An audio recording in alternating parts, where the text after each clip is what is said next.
શ્રીમદ ભગવદ્ ગીતા મહાભારતના ભીષ્મ પર્વનો એક અંશ છે. તેમાં કુલ 18 અધ્યાયો અને આ 700 શ્લોકો છે. કુરુક્ષેત્રના મેદાનમાં પાંડવો અને કૌરવો વચ્ચે મહાયુદ્ધ થયું હતું. શત્રુ પક્ષમાં ઊભેલા પોતાના સ્વજનો અને મિત્રોની સાથે યુદ્ધ કરવાનું હોય તેમના તરફની લાગણીને કારણે અર્જુન વિષાદ અનુભવે છે.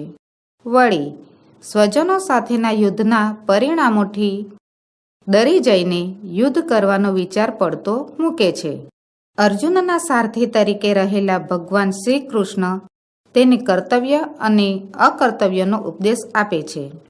શ્રી કૃષ્ણનો આ ઉપદેશ ભગવદ્ ગીતા તરીકે અખિલ વિશ્વમાં પ્રસિદ્ધ છે. તે સમયે અર્જુનને આપવામાં આવેલો આ ઉપદેશ આજે પણ એટલો જ પ્રસ્તુત છે.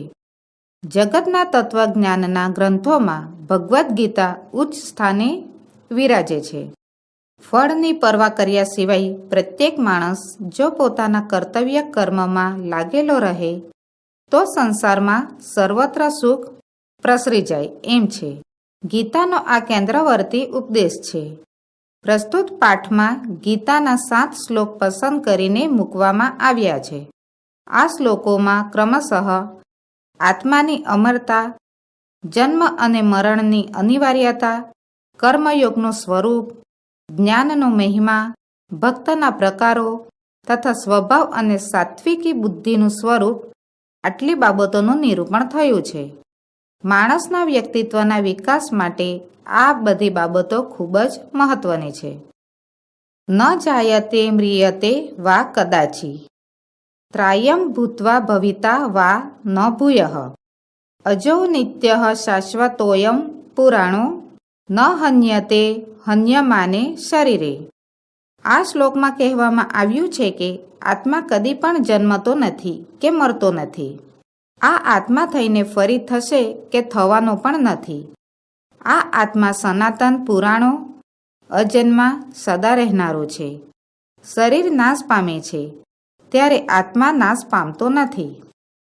જાતસ્ય હિ ધ્રુવો મૃત્યુઃ ધ્રુવમ જન્મ મૃત્યુસ્ય ચ, તસ્માદ પરિહાર્યે અર્થે ન ત્વમ શોચિતું મહર્ષિ. આ શ્લોકમાં કહ્યું છે કે જન્મેલાનું ખરેખર મરણ નિશ્ચિત છે અને મૃત્યુ પામેલાનો જન્મ નિશ્ચિત છે.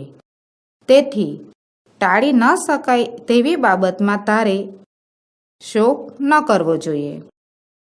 કર્મણ્યેવાધિકારસ્તે મા ફલેષુ કદાચન, મા કર્મફલ હેતુર્ભુઃ મા તે સંગો અશ્વ કર્મણી. આ શ્લોકમાં કહ્યું છે કે કર્મ કરવામાં જ તારો અધિકાર છે, ફળની બાબતમાં ક્યારેય નહીં. તું કર્મના ફળની ઈચ્છાવાળો થઈશ નહીં. કર્મ ન કરવામાં પણ તારી આસક્તિ ન થાવો. શ્રદ્ધાવાન લભતે જ્ઞાનમ તત્પરઃ સંયતે ઇન્દ્રિયઃ, જ્ઞાનમ લબ્ધવા પરામ શાંતિમ ચિરેણાધિગચ્છતિ. આ શ્લોકમાં કહેવામાં આવ્યું છે કે સાવધાન અને જેની ઇન્દ્રિયો કાબૂમાં હોય તે શ્રદ્ધાવાન જ્ઞાન પ્રાપ્ત કરે છે. જ્ઞાન પ્રાપ્ત કરીને તે ટૂંક સમયમાં પરમ શાંતિ પામે છે.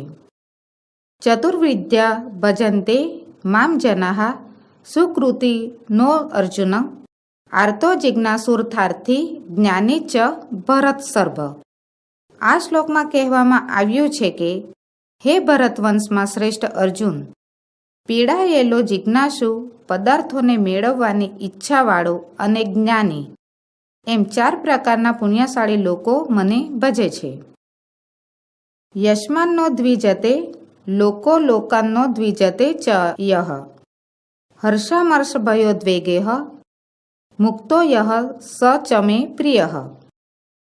આ શ્લોકમાં કહ્યું છે કે જેનાથી લોકો દુઃખ પામતા નથી અને જે પોતે લોકોથી સંતાપ પામતો નથી, જે હર્ષ, ક્રોધ, ભય અને ઉદ્વેગથી મુક્ત થયેલો છે તે મને પ્રિય છે. પ્રવૃત્તિમ ચ નિવૃત્તિમ ચ કાર્યાકાર્યે ભયાભયે બંધમ મોક્ષમ ચ યો વેત્તિ બુદ્ધિઃ સ પાર્થ સાત્વિકી.